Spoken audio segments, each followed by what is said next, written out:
Okay. Morning. Sir, I'm Joel from LaSalle. My question is for you, sir, Mr. Villacura. Yes. You mentioned a while ago about your topic is on the theology of the body in relation to the SOGI, LGBTQ agenda. So my question is, well, we all know the Maslow's hierarchy of needs, right? That before we reach the self-actualization, we must first undergo or fulfill our physiological needs. So in relation to what the LGBTQ community is proposing, well, in relation again to the ultimate goal of man, which is happiness or the summum bonum. So how can these members of LGBT community reach that somewhat highest good or ultimate happiness if their physiological needs are not satisfied because they are demanding to have these same-sex marriages or union? And we cannot deny the fact that when they are with that together, there is that physiological needs to interact. Not, and we all know it's sex itself, the verb itself. So how in our Christian perspective, based on the theology of John Paul II, theology of the body? Okay, thank you for that question, sir. Honestly, the focus of the study is not really into the agenda of the LGBTQ community. However, this issue is attached to the proposed bill 1221. So this is how I got your question. How will these members of the LGBTQ plus attain real happiness, or that summum bonum that we all desire to achieve, or in fact there is that flawed or imperfect or a seemingly problematic starting point when it comes to the physiological concern, when it comes to their assertion of sex being male or female. I would like to respond to that in this note, sir. First, yes, there is still a compelling reason to observe that hierarchy of needs, you know? And then, though there are some studies in psychology that may seem to overturn or to shorten our act of addressing those needs, but still it necessitates that hierarchy. So physiological need is actually one of those. In the SOGI bill, actually, first is that the SOGI bill does not disregard or does not in any way disregard our acceptance of the two sexes. It accepts that male and female as the starting point of our assertion of who we are. Now, it's only after which that we can have, or that we have that conception of gender expression or identity. The problem as to that being male or female actually happens only after, because we have varying ways of expressing our identity. Okay, and then in the process, yes, admittedly, it would be in conflict with that concept of the real good. Admittedly, as I said in my research, it's not in any way to promote the SOGI or to promote the theology of the body. Rationally, there is a compelling and enough reason to say that though it's too conclusive to say at this moment that they may not achieve that summum bonum, that happiness they desire, but they may have those manifestations of happiness, but not in a sense that we would want it to be that holistic. That is actually the considered difficulty in that respect, sir. If that physiological need would not be really appreciated, if maturity of accepting or of taking that standpoint as our nature, as that benchmark or our nature before we express something else would not be addressed properly, then there would really be a problem. I hope I have addressed. Thank you, sir. Thank you so much. Sir, I would just like, thank you so much for all your presentations. My questions will be for the three of you, but Okay. I will ask one by one. It's quite confusing for me, sir, because it's beautiful paper, your presentation, but it's quite confusing for me when you said that the TOB and SOGI may complement. So I just want to clean that gray area into what particular context that what makes it complement to one another. You said that because it's conditional when you made a statement that it may complement. So when you said that it may complement, for me, it's a gray area. What complements there? What limits the line that they can complement to each other? Okay. Someone answer. And then for the brother Jose, interreligious dialogue, and that's the year that we celebrate today. My question would be, how is it possible to have peace using interreligious dialogue given that each religion has its own worldview? For example, if they have their own business worldview. So maybe I just want a very concrete common ground, because as a teacher, I should have to do that. I need a common ground that can bring peace for everybody in the society. We're given in different religion. Each religion has its own worldview.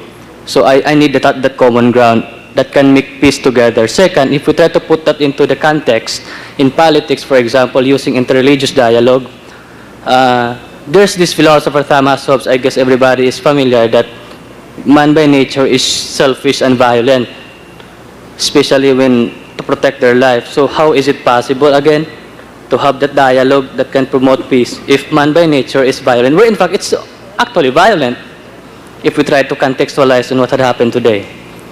So brother, I like it's a beautiful paper. It's actually the work of St. Thomas Aquinas about capital punishment. That again, I need to contextualize.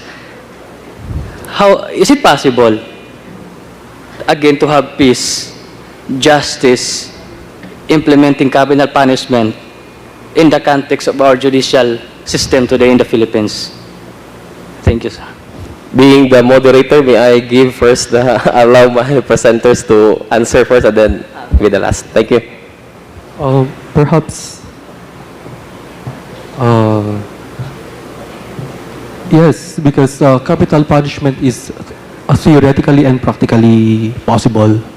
The problem is like when John Paul and Pope Francis now, what they are telling now is that it is not possible, and as much as possible it could be abolished because of judicial error. That's why. So capital punishment or death penalty has nothing to do about it. So the problem is the judicial system. We should fix the judicial system itself. Thank you.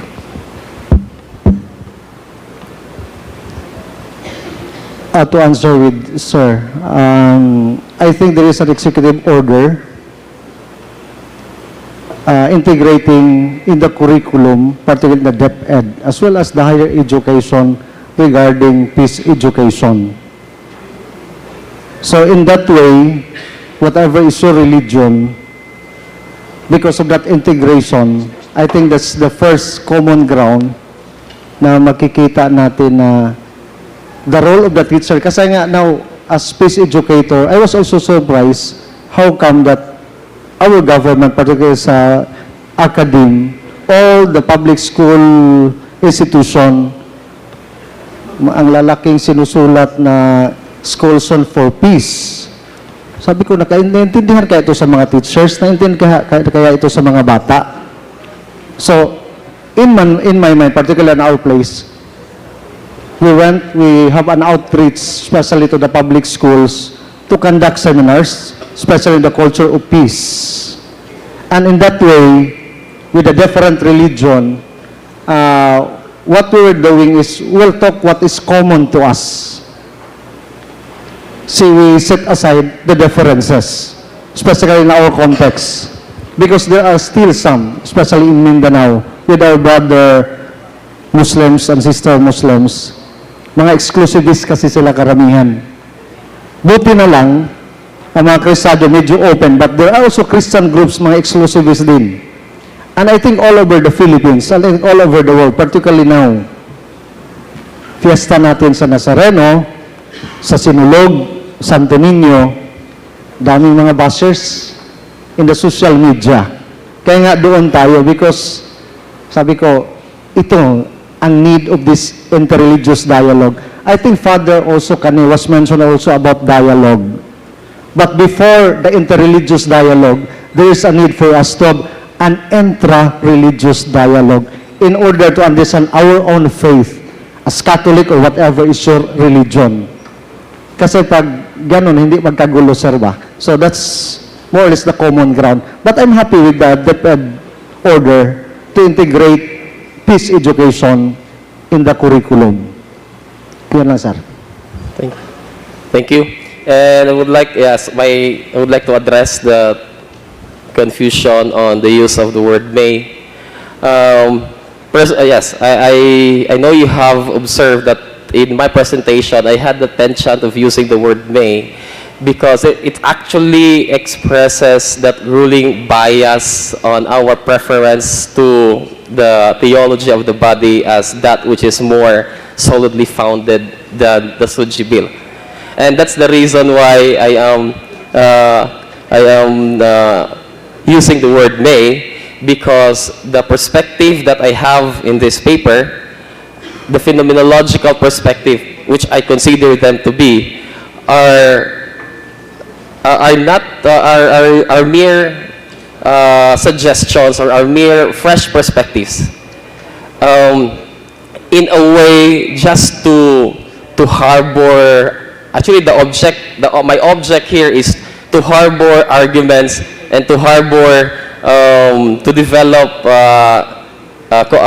questioning in order for that, so that, okay, it would result to better discourse, okay, to arrive at a better discourse between theology of the body and the Suji, the essence or the objective of the Suji Bill.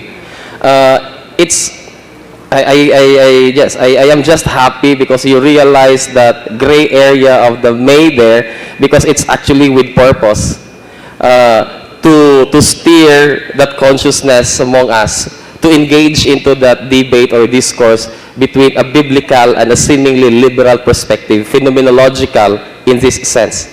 And that, I think, is the very essence of the method of phenomenology, to instill in us to go back to those shades of gray that we would want to address. And that in phenomenology is termed as that original experiences, original lived experiences that we have. Honestly, this is a work in progress. There would be a subsequent paper to this. This would serve as the introduction to this paper, which would be later on for purposes of development. Yes, thank you for that reaction, sir. Sir, because I'm thinking, in LaSalle, we're dealing with a lot of, may mga rainbow kasi Bacolod is quite liberal and we respect those.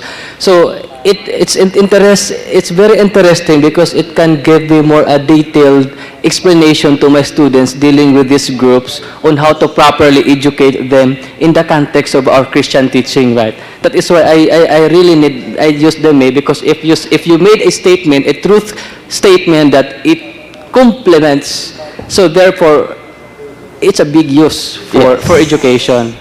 Yes, that's precisely the direction there, right? That can be a method to educate our LGBTQIA plus members.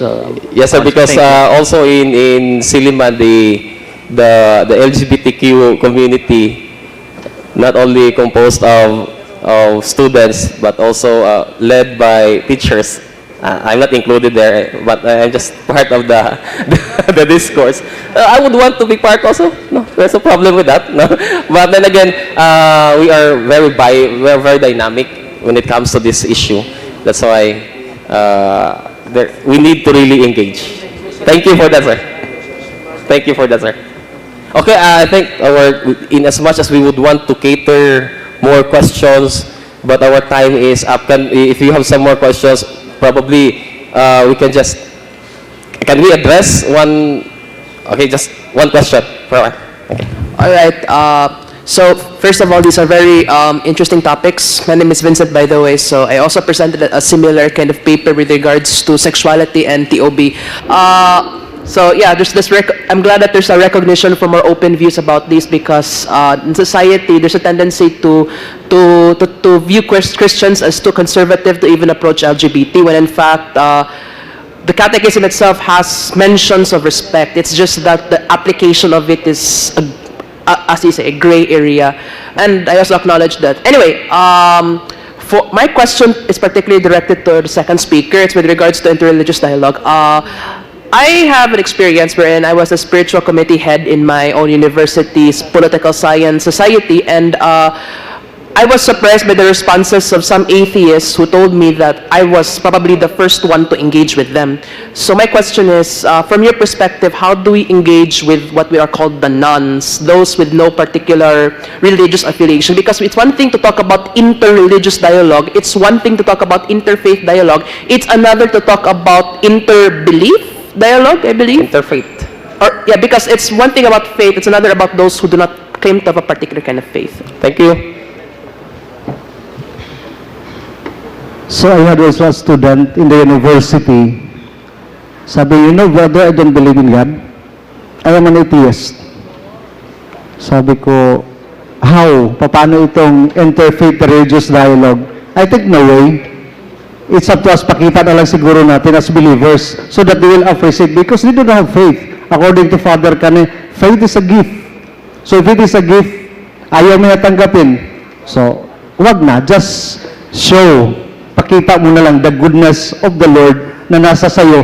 Maybe sooner or later, he or she will appreciate that there is somebody who is supreme. Yun lang siguro, sir. As simple as that. Yeah, because the paradigm I use is that, first of all, although we have different beliefs, it's just that this is going to be a little bit controversial to say, to presume that our esteemed place as Catholics, baptized and saved, would mean that we are of a higher level than atheists. That would not be a good call for dialogue. And for me, is also going to be questionable, because for one, we are all sinners. We have to acknowledge the essential basics that atheists or religious, we are all sinners. So mine is more of not so much of whether we can agree on our points, but on talking, because sometimes nobody talks if you do not like the person. That's what I was trying to go for. Okay. Sir, Okay, ganito. final word? Between the atheist as well as a believer, I think in the perspective of the church, sino kaya ang maligtas? The one who is an atheist who is doing the will of God, or a believer na tunto naman na pagkatao? But as Catholic, we are not saying na we have to exclude them. Sabi ko nga kanina, ipakita na lang kasi sana naman, we have to pray. Kasi faith is really a gift. We cannot dictate our faith to them. So, yun lang, pakita lang natin. Baka sooner or later, miracles happen, pwede pa na. But yes, it's true, there are some na nag-embrace na rin, uy, somebody who is supreme. So therefore, ito na yun. So, yun lang siguro. Kaya nga, no need to debate, pakita na lang siguro. Kasi, hindi talaga natin, it doesn't mean na will not converse, will not be with them, will not relate. Yun, as usual, then the bottom line there, especially in this, we have to respect. Respect. Yun lang. Thank you. Thank you very much. We appreciate the questions, the clarifications. Yes.